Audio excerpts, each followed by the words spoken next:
1편 줄거리입니다. 1945년 광복되던 해 영자는 태어났습니다. 영자가 태어난 광채마을은 금광폭발로 많은 광부가 희생되며 폐광이 되었고 사람들은 그곳을 귀광이라 부르며 두려워했습니다. 원혼을 달래기 위해 무녀가 암자를 세우고 굿을 올렸으며 실개천의 사금으로 무녀의 암자는 부유해지고 무녀의 명성도 널리 퍼졌습니다. 그러나 무녀와 함께 지내던 청년은 알 수 없는 병으로 세상을 떠났고 이 암자는 세월이 흘러 영자의 아버지가 전쟁을 피해 몸을 숨기게 되는 암자는 영자의 운명이 크게 바뀌게 되는 장소가 되었습니다. 1950년 6.25 전쟁은 제 삶을 송두리째 바꾸어 놓았습니다. 제가 살던 광채 마을에도 전쟁의 그림자는 깊게 드리워져 큰 변화를 불러왔습니다. 집과 가정을 지키기 위해 고심 끝에 몸을 숨긴 곳은 무녀가 살고 있던 음습한 암자였습니다. 그러나 그곳에서 새로운 두려움과 마주하게 되었습니다. 그 무녀는 보통 사람이 아니었습니다.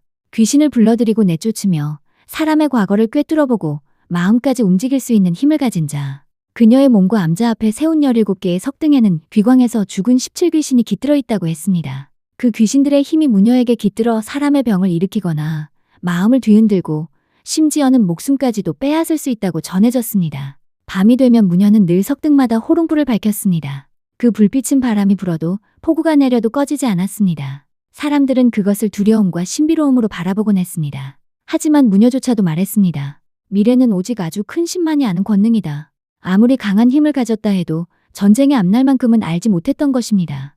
무녀의 능력은 곧 17귀신의 능력이었고 무녀는 그 능력으로 아버지의 마음을 사로잡았고 아버지는 무녀에게 마음을 빼앗겨나 채는 종처럼 암자의 모든 일을 하였으며 밤에는 무녀와 함께 지내셨다고 하였습니다.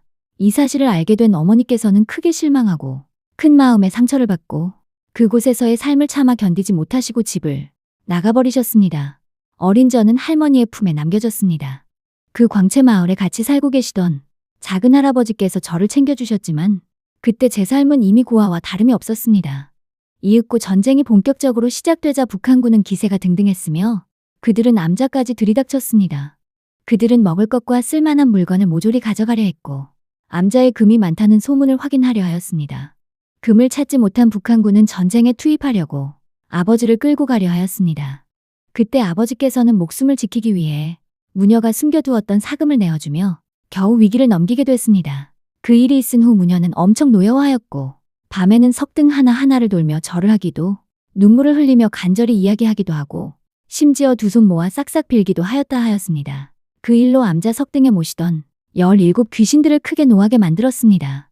곧 아버지께는 밤마다 무서운 악몽에 시달렸고 온몸이 아파오고 잦은 질병으로 몸은 약해져 갔다고 합니다. 가끔 정신을 잃은 채 산속을 헤매시기도 하고 이 일로 무녀는 굿을 버리며 귀신을 달래려 했으나 노여움은 더 심해가고 아버지와는 사이가 멀어져 급기야 아버지는 암자에서 쫓겨나게 되었다 합니다. 그 혼란 속에 전세가 바뀌어 국군의 반격, 북진한다는 반가운 소식이 들렸지만 이는 불행에 시작되었습니다. 이번에는 국군이 광채 마을에 들어와 젊은 청년들에게 입대를 권유하며 아버지를 찾아와 사실상 반강제로 데려가려 했습니다.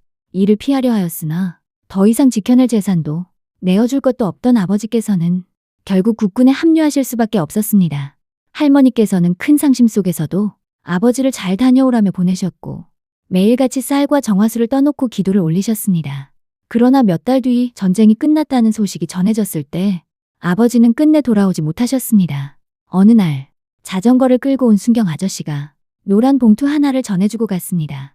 그 봉투를 받아든 할머니께서는 먼 산을 바라보며 오랫동안 서 계셨습니다. 그것이 바로 아버지의 전사 소식이었습니다. 그 뒤 같은 마을에 살던 작은 할아버지께서는 돌변하여 할머니를 내쫓으셨습니다. 이유는 오직 하나, 집안의 외아들을 지켜내지 못했다는 것이었습니다. 할머니께서는 끝내 견디지 못하시고 먼 친척 동생이 있는 무녀의 집으로 들어가 식모살이를 시작하셨습니다. 집안의 재산은 모두 작은 할아버지의 손에 넘어갔고 젊으셨던 어머니는 다른 사내와 함께 다른 마을로 떠나셨습니다. 저는 할머니 손에 이끌려 아버지가 잠시 머물렀던 암자 옆 작은 움막에서 살게 되었고 이 암자의 모든 일은 할머니의 일이 되었습니다. 무녀의 일을 거들며 부엌일을 도맡아야 했습니다.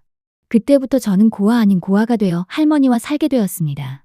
귀광의 수많은 귀신의 기운이 감도는 음습한 암자가 곧 저희 집이 되었고 수많은 일들의 시작이 되었습니다. 제 운명은 일제강점기와 광복 그리고 전쟁 속에서 다시금 깊은 어둠에 휩싸이게 되었습니다. 이제부터 본격적인 영자의 삶이 시작되었습니다.